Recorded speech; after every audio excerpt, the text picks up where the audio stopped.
Welcome to the Frederica Academy Nights Coaches Show with head coach Brandon Derrick. Brought to you by St. Simon Seafood, Jenkins Nissan, The Emerald Princess, Apple Care Immediate Care, Misty's Element Massage, and by Catch 228. Now here is the voice of the Frederica Academy Nights, John Wetzler. Welcome to the Frederica Academy Coaches Show again with head coach Brandon Derrick on the Bishop Media Sports Network. I'm John Wetzler on location at Catch 228 in Redford Village on St. Simon's, where we will be, we have been, and will be each and every week on Thursday evenings, 6:30 for the entire season. There's been live music out here every Thursday. It's been very nice. They always do a good job. And in between sets, we do our show here. And this segment of the Brandon Derrick Coaches Show is sponsored by the Emerald Princess, by Apple Care Immediate Care, by St. Simon Seafood, Misty's Element Massage, Jenkins Nissan, and our host, Catch 228. And now joining us for the head coach Brandon Derrick Show is head coach Brandon Derrick. How you doing? Not as wild and rowdy a crowd tonight, huh? Not like the middle school game. Yeah. I'm glad we survived last Friday, to be honest. There was a heart attack game there. Wow, Coach, that was, I have to say, that was one of the most exciting football games that I think I've ever seen. You know, it reminded me, I don't know if you had a chance to watch East Carolina play Virginia Tech this year. You know, East Carolina ended up winning, but I think they had 3 scores within the last, 90 seconds of the game or something like that.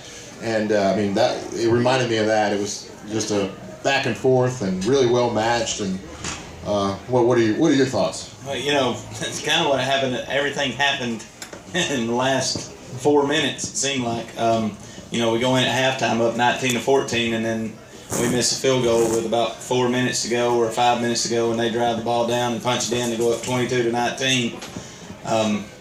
And here we are down 3 points with 1:32 seconds, and everybody in the stadium, even including myself, we've been in the power eye all night running the football, and we kind of squandered a few opportunities. And Coach Cannon, he goes right back to the power eye, and I'm thinking, okay, all right, maybe he's got something in his sleeve. And then he called the play, and I thought, all right, I like that. That's a good shot. And he rolled the dice. It was a great one. He kept telling me all night he had one in his pocket that he felt like he could call and make it happen. And it worked perfectly right there at the end. They suckered into it, and we threw it over the top. Luckett caught it and ran it down. And then we had to hold on the last minute and 19 seconds defensively. And our thing was just play prevent defense, keep them in front of us.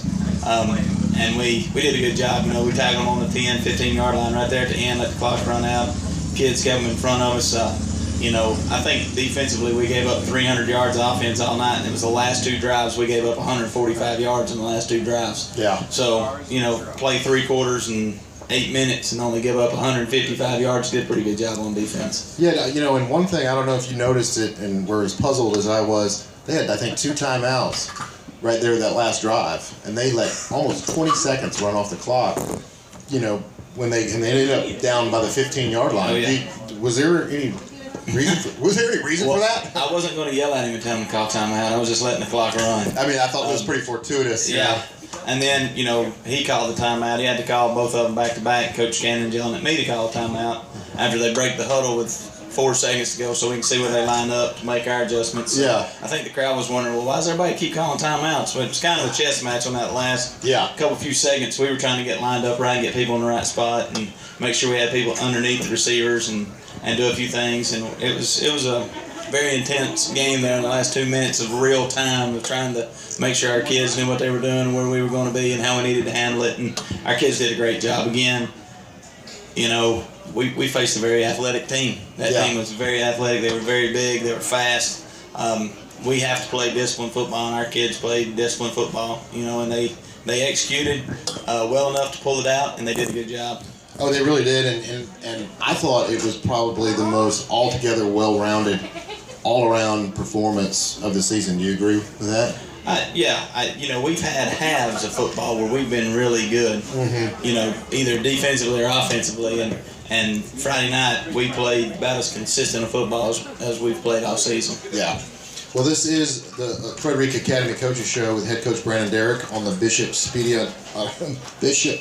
Media Sports Network. Well, Coach, Bethesda, we had them last week. You know, we were able to, that was a non-region game. We got our last non-region game with old foe Robert Toombs Academy.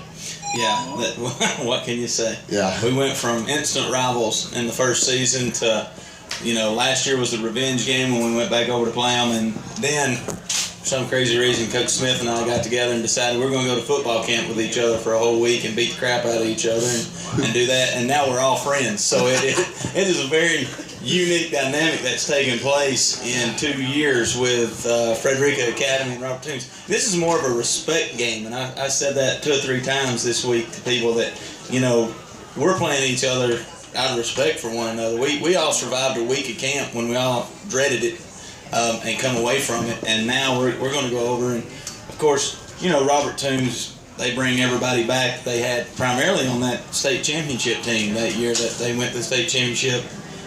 And Frederica beat them, and then last year they went back again and won it, and now they bring those guys back again. So, yeah, you know, those guys were all sophomores a couple years ago. Now they're all seniors. They're a very athletic team, very good up front defensively. It's going to be a very tough game for us. We're going to have to go out and play a really good football game. You know, we got to create some turnovers. We got to make some plays. And I feel like, you know, we got a shot. We know exactly pretty much what they're going to do. We have a feel for them. Let's just put it that way. We know what they're going to do. Yeah, all of the times we've played them have been exciting. And they're still. Did they move up to the AA? Are they still in? They're still in AA because we moved up to AAA. There's only AA and AAA in our classifications. Okay. But I would say they're the best AA team right now. They're by far. They're an amazing football team. They got a lot of talent, and we're going to have to do a lot of things right Friday night. Okay, so we were single A, both of us were single A previously, but that changed due to number of students and stuff like that? Yeah, and the reclassification of the whole GISA association. I gotcha. Well, so, and then, you know, I don't want to jump too far ahead, but then the following week, then we start our region play. So, yes, you know, this is just more or less getting us prepared. Fine-tuned. Right. We're fine-tuned. It was very interesting that we talked about that because Coach Smith called me Monday morning about 9:30. I'd already received a couple of texts from the boys from Toombs like, "Hey, Coach, can't wait to see you guys," and all this stuff, and we just don't want to play. You know, we'd like y'all just come over and hang out, but you know, we know that we've got 48 minutes. We got to go compete. And then Coach Smith called me and said, "Hey, you just want to call it a tie?" You know, and I said, "Sure, we'll mail you a check." And he started laughing. It's one of those respect things. He even called to tell me, you know, they've had a bunch of injuries, so they haven't ran some stuff on offense in the films that they'd sent us. And he just called to say, "Listen, you know, we're going to run this, and we're going to run a couple of these packages you saw them in camp. So I just want to let you know that we're running it. Go ahead and practice against it." He said, "I'm sure you will." But it was a very fun and jovial conversation for 15 minutes. You guys sound like lawyers. Well, more to come on the Brandon Derrick Coaches Show on the Bishop Media Sports Network. Right now, we will take these words from our sponsors. The Emerald Princess Casino is celebrating 25 years with a special $25 gift for you. Wow, 25 years. Celebrate with this special $25 offer on our Tuesday, Wednesday, and Thursday evening cruises now through December. Limited one $25 value offer per person per cruise. Call for details. For reservations, call 800-842-0115 or visit emeraldprincesscasino.com. Call for offer limitations. Must be 18 years of age and present a government-issued photo ID to board.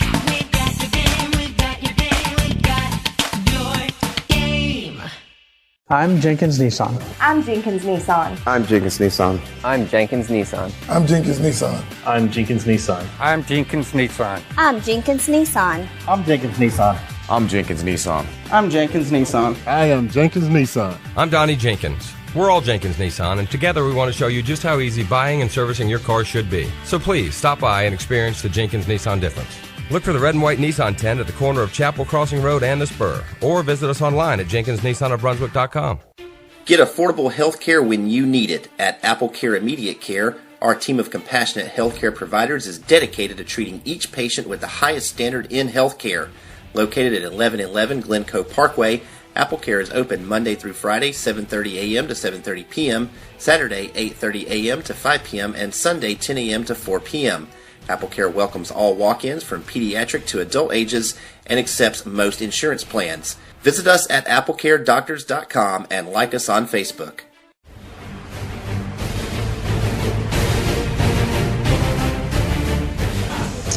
Welcome back to the Frederica Academy Coaches Show with head coach Brandon Derrick on the Bishop Media Sports Network. I'm John Wetzler, on location at Catch 228 in Redfern Village on St. Simon's. This segment is brought to you by the Emerald Princess, Jenkins Nissan, and by Apple Care Immediate Care. All right, Coach. We were just talking a little bit about the sort of brotherly love that's going on between our school and Robert Toombs, which is great. But I have no doubt that they're going to come out and want to beat up on each other. I'm sure still though. Yeah, I mean that's part of the game. You know, we'll get there early, a little early. Let the kids go and talk, cut up, carry on, and then I'm sure when it's time to kick off, it's down to business. Yeah, they'll be down to business, and so will we. That's the same way it was this Friday. Bethesda's coaches, I have a very good relationship with Coach Turner. And we work together a lot. We've done spring practices against each other and things like that. So we have a great relationship with one another. And but for 48 minutes. It's going to be a battle. We're going to have to go out there and fight and battle and do everything else that we can do. And I suspect they'll give us everything they got, and we're going to give everything we got because that's who we are. Yeah. I said that to our parents and our supporters last Friday. Our kids show up, they're going to give everything they got, and they're going to lay it all on the line. And they're going to play hard. That's one thing you can guarantee. Well, last week, some of the strong performances. I noticed we threw the ball a little bit more, and I felt like just from the press box, it looked like Nick was really coming into his own and feeling more comfortable in his skin out there. And he threw it to the tight end a couple times successfully, which we hadn't done this year yet. Right. Other than that extra point, that one extra point. Drew Brunson caught a couple passes and kind of mixed it up a little bit. Yeah, we got to keep them off balance a little bit. Coach Cannon did that with the play action, some out of it. And Nick stepped up and hit a couple guys. We missed a few guys on some things, but he's starting to get there. This week, I thought the offense may have looked as good as it's looked all year.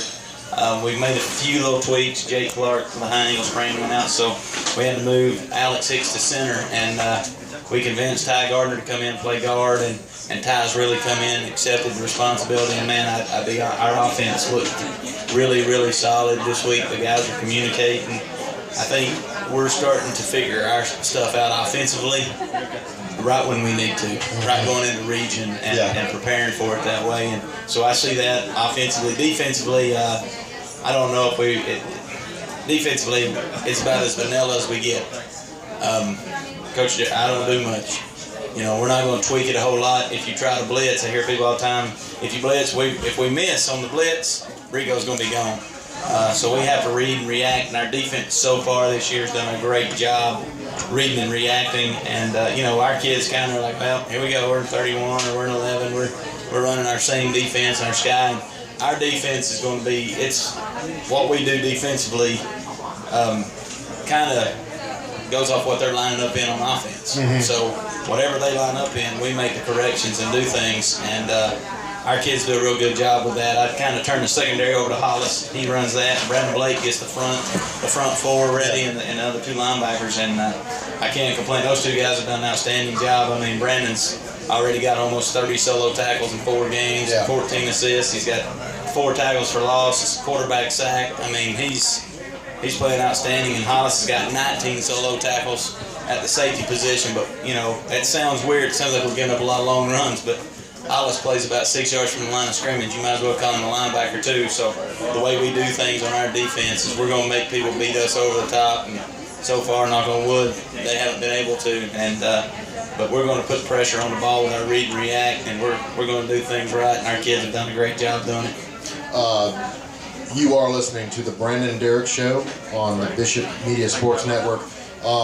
Another one that I've observed here lately, all season, consistently sort of dominating, I would say, is Ty Gardner on defense. I mean, yes.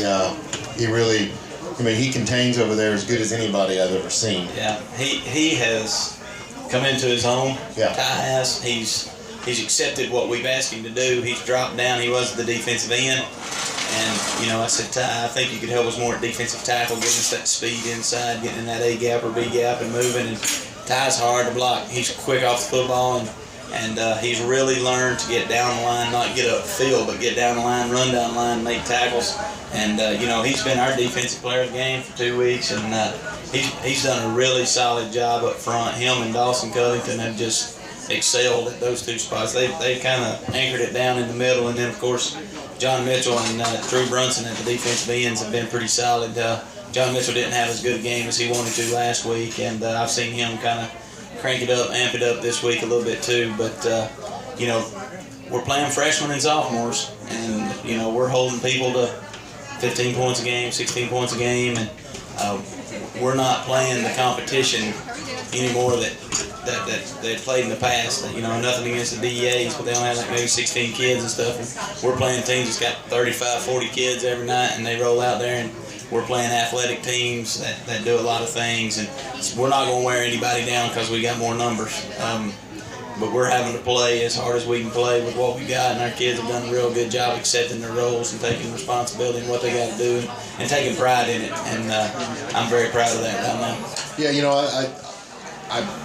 I wish more people who, Frederica Academy hasn't had a football program for that long, and I wish more people who would come out to see, what you're doing, because just from a fan standpoint, to get out there and fight these wars of attrition, basically, that you're fighting against teams with, fresh legs every other play, and you got these valiant efforts from all these kids that are having to play 90% of the plays.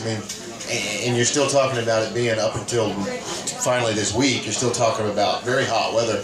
To me, it's amazing, what you're getting these kids to do. Yeah, it all goes back, and I know it sounds like a broken record, but it goes back to what we do in the off season. And it's really life. It's what you put into it. It's what you're going to get out of it. And our kids, for the majority of them, have bought into the weight room and the conditioning program. And I often say those who invest, they're the ones that get the biggest returns. And those guys that have been investing and been working, and it's only going to get better. We just got the new weight room opened up this summer, and the more they do it, the more success they see. The better they're going to get as time goes on, and they're going to invest even more. We're going to push them to invest even more in the off season again and do some things. And right now, you're starting to see that. A lot of it is just the sheer will to win. If you've been getting up at 6:15 a.m. in the morning in the summers when everybody else is asleep, we put it on a T-shirt for a reason. Yeah, we work while you sleep, and there's a reason. And then kids get in the huddle. And they break the huddle and they think, I'm not getting whipped right here. I was up at 6:15. I wonder what he was doing. Yeah. And it becomes a mindset. And that's something that, I tell the kids this all the time. I'm not putting you through anything I didn't do. And they're like, what do you mean? In high school, I had to do the same thing. We had to get up early and work out and do it. So these kids have done a really good job with it. Passing it on to the next generation. Yes. Well, we will be right back to the Frederica Academy Coaches Show with head coach Brandon Derrick on the Bishop Media Sports Network. Relax. Misty's Element Massage specializes in helping you do just that. Located at 138 Village Market on St. Simon's Island, Misty's Element Massage offers deep tissue massages, therapeutic massages, scrubs, creams, body wraps, and much more. The perfect gift for that special someone. Not to mention sports massages for that aching muscle. Schedule your appointment today at 912-224-0198 or on the web at mistyselement.com. Fresh local seafood on St. Simon's Island? St. Simon's Seafood, located at 2463 Demery Road in the shops at Demery Plaza next to Loco's, has everything a seafood lover could want. Wild Georgia shrimp, crab cakes, flounder, you name it, and St. Simon's Seafood has it. Seafood so fresh, it was swimming this morning. So stop into St. Simon Seafood and check them out on Facebook. St. Simon Seafood, the island's only fresh seafood market. Catch 228 in Redfern Village on St. Simon's Island is your home for the best seafood around. Oysters, shrimp, fish, you name it. Not to mention your island home for NFL Sunday Ticket, Major League Baseball extra innings, college game day, and so much more. Catch 228 is also your home for the Frederica Academy Coaches Show with head coach Brandon Derrick and a proud Frederica Academy supporter. So stop on in any night of the week for the best time on St. Simon's and find us on Facebook. Go Knights!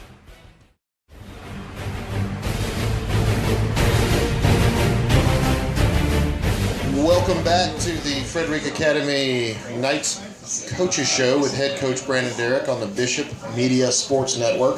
I'm John Wetzler on location at Catch 228 in Redford Village on St. Simon's, and this segment is brought to you by Misty's Element Massage and by St. Simon's Seafood. Coach, we were just talking before we went on break about different performances of different people and the way that you guys have, all bought into what you're trying to do. And you were mentioning before this read and react defense, and I'm trying to be a lifelong student of the game. Is it basically what you're saying, sort of like you start from different areas where you think you'd have an advantage, but basically everybody is trying to take a millisecond to read what's happening before we really decide what our assignment is. Is that what you're saying? What we do in our 4-3 scheme is we're going to be hands-on immediately. Our front four, when the ball, they're lined up in some type of technique, and when that guard comes off, the tackle comes off, the tight end comes off, we have hands-on immediately, and I yell this every day in practice. The goal is to keep the lineman off of number 5.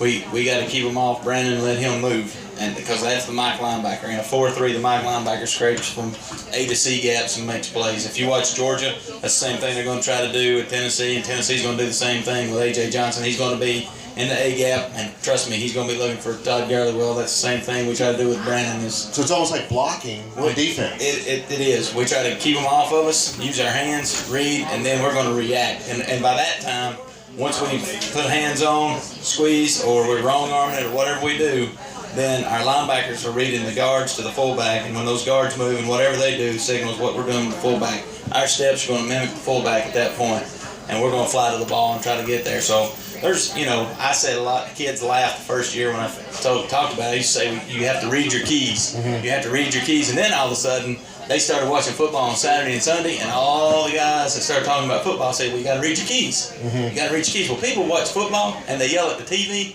and they think guys make great plays. They don't make great plays. They make great plays because they read their keys, mm-hmm. and they're in the spot to make plays. And so, as a spectator, it's people that don't hang around it like I do all the time, watching it and reading keys and what's going to put us in the spot. That's the thing. When you watch a game film, people watch it and go, wow, he's really good. Well, what's going to make him good, and so when you watch a game film, you analyze what the guards do, what the fullback does, what the tight end's able to do on the defensive end. Do we need to keep the offensive tackles? Is that the key? We need to keep the offensive tackles off the Mike linebacker.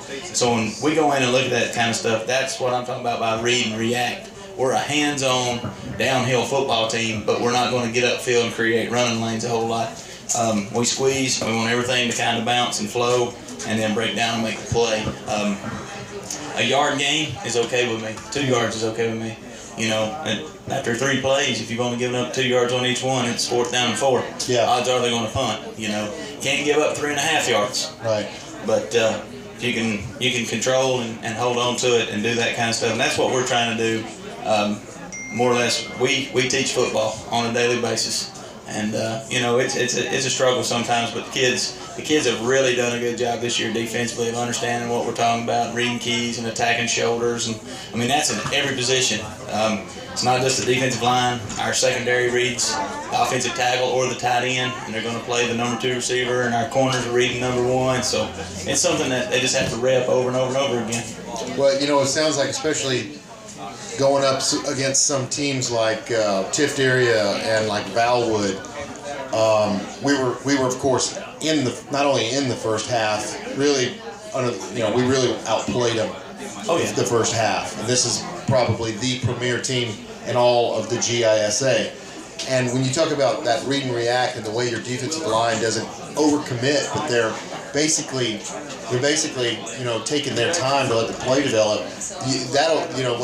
Like you said, it doesn't create those running lanes, and it really comes down under those circumstances is fundamental tackling, because you're there where you need to be, and it's just a matter of, are you going to do the fundamentals that you've been taught, wrapping up, And that's our keys. I talk about it all the time. Keys for our success: create turnovers, be disciplined, run your angles, and you have to be good at open field tackling. You have to be outstanding open field tacklers, and we got to swarm the ball. If you get a guy to break down, you would have 2 or 3 coming to help make the tackle. Right. Well, it's exciting for us up in the stands. I know just every game's been exciting. And you were talking before about the commitment. When I came in to watch the middle school game this afternoon, I saw Hollis out there. He was the only guy out there running sprints all by himself, trying to get better. And he's really kind of stepped up. And obviously he's had a great season. But so is he one of your leaders now, I guess? Yeah, we've got some really good seniors. Brandon and Drew are great leaders in there, and Hollis is stepping into that role. He's trying to do a lot of extra stuff. I told him the other day I was a little aggravated at him. He missed a couple of days this summer that I wish he hadn't missed, but he's trying to make up for it. He's doing extra. He's pulling sleds and doing stuff, and I noticed the other day he took his shirt off, and I was like, wow, you look like you gained about 5 to 10 pounds. He said, I've gained about 7 pounds, Coach. And I was like, yeah, and you hadn't got a step slower, had you? And he goes, no, I actually got faster. I said, you're pulling those sleds and stuff. So, he's kind of trying to take that leadership role on by example, lead by example. And he's doing a good job. And, you got 2 good leaders with Drew and Brandon right now, too, that have just done an outstanding job of communicating with the kids and kind of what they expect out of them. Yeah, that's one thing that I think kids don't realize is that you can get faster, It's hard, but you can, Well, Coach, it's been a pleasure again, and thanks to everyone for joining us for the Frederica Academy Coaches Show with head coach Brandon Derrick on the Bishop Media Sports Network. Come out to Catch 228 in Redford Village on St. Simon's and join us every Thursday night at 6:30 for the Coach Brandon Derrick Show. And for Frederica and Coach Derrick, I'm John Wetzler, signing off.